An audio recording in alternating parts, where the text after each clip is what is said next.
Aasahan sa Matanog Special Economic Zone na makikita at mabibili ang mga produktong pagkain sa bayan at karating munisipyo sa Halal Food Park.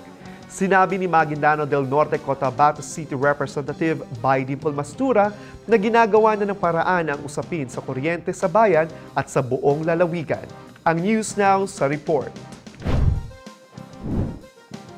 Dinaluhan ni Bay Dimple Mastura ngayong araw ang conference and groundbreaking ceremony ng Matanog Special Economic Zone ngayong araw.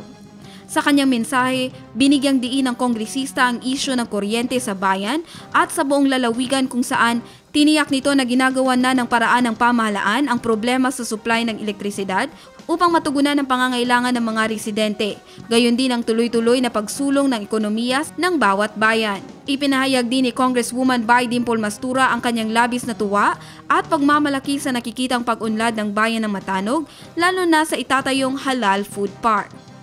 Bilang inyong representante, bilang inyong congresswoman, taas mo po ako.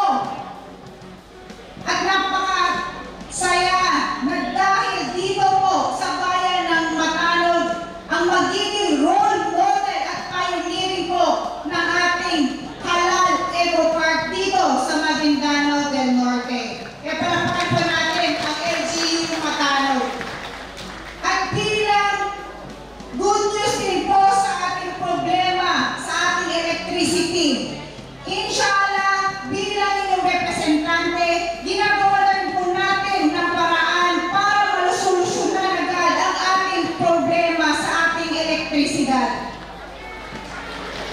Inshallah.